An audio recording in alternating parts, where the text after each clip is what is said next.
Hello and welcome to another BWhack review. Today we are going to be taking a look at Chase Briscoe's Global Mustang Week Ford from 2021. As always, take a look at the box. This was his rookie season in Cup, so you have the added Rookie of the Year contender logos, and you have the yellow at the top of the box. Chase Briscoe, photo of Chase right there, number 14, Stewart-Haas Racing, Sunoco Rookie Contender logo. Same stuff down the side, got Stewart-Haas Racing, render the car right there, standard finish. Stewart-Haas Racing number 14, standard finish. They made a total of 504 of these things. Same stuff on the back of the box. Register your car at Lionel Garage. And you, of course, have your copyright and such on the bottom of the box.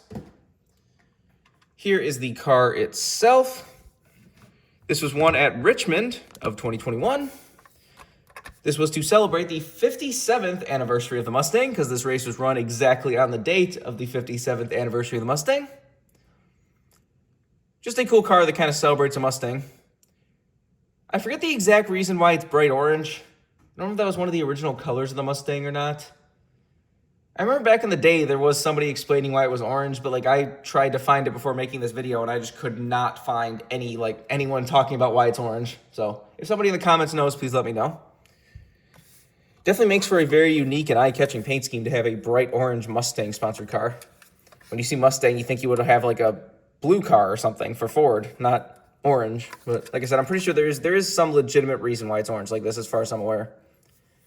You see you got a big ghosted Mustang on each door. That's pretty cool.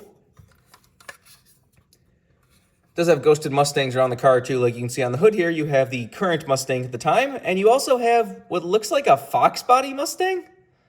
If that's what that is a very odd choice. I don't know if that was Chase Briscoe's favorite Mustang or the designer of the car's favorite Mustang or something. Because the Fox body, if that is what that is very divisive amongst Mustang fans. It has its fans, but there's a lot of people that do not like the Fox body and think it's a disgrace for Mustangs, that it's looks like a little compact car or something. But I don't know.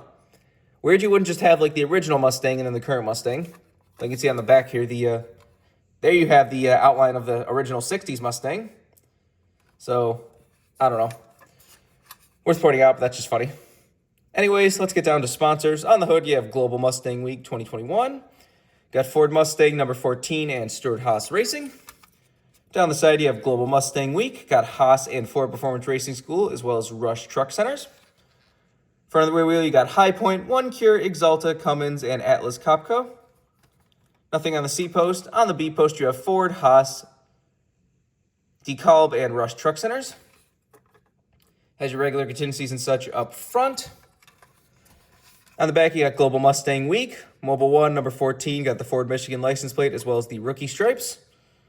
Got Global Mustang Week with the 60s Mustang on the deck lid, as well as just Mustang on the roof. That looks really funny. Got the same stuff down the other side as usual. Take a look under the hood. So you got Powered by Ford, Mobile 1, Haas, and Wix filters. There's the engine detail if you want to see that. Obviously no deck lid, the roof flaps of course do open. And there's the inside of the car if you want to see that. So there's not a whole lot to talk about the car like this. This is just a nice one-off paint scheme. As somebody who is a Mustang fan, I knew I had to get this at some point just because it is cool to have just a solid Mustang sponsored car. Chase Briscoe at the time was just sponsored by Ford. He had the Ford Performance Racing School. He was Ford's just true driver kind of thing. Which is crazy that he was but he was going to go to Wood Brothers apparently for this season, but then Joe Gibbs, I guess, just snatched him away or offered him more money or whatever it was. I mean, yes, probably Joe Gibbs Racing was better than Wood Brothers, but Josh Berry proved this year that Wood Brothers is probably better than Harrison Burton was making it look. That Josh Berry won a legitimate race that wasn't a super speedway, wasn't rain, wasn't anything. He won a legitimate race at Las Vegas. So clearly the Wood Brothers car with the right driver can do things. Whatever. But Chase Briscoe has been doing pretty well at Joe Gibbs Racing. After Martin Truex Jr., his final season was just not running good at all, or I don't know if he stopped caring or what it was, but Chase Briscoe won 3 times this season and made the Final Four, so pretty solid year. I'll probably definitely be getting some of his cars. I don't know. He didn't run very many paint schemes, but I'm definitely getting his Darlington Southern 500 win with the Patriotic Bass Pro Shop car, and I'll probably get at least one of his wins of the regular car, probably maybe the Talladega because it's the playoff car. I don't know. But anyways, back to this car. If you want this car, it is not hard to get at all. it's relatively around. I guess it's just because for a while there, Chase Briscoe wasn't really doing a whole lot. Like he had the, one win up until 2024, and then he only got a second win, and now this year he's finally blowing up, so maybe some of his older stuff will disappear a little bit like rookie cars. You never know. Remember, for other diecast needs, you can go to circlebdiecast.com, and if you use the code BWhack, you can get $5 off shipping on any order over $30. Just go check it out if you want anything. But I have pretty much all there is to say. This has been a review of Chase Briscoe's Global Mustang Week Forward from 2021. Hope you enjoyed, and thanks for watching.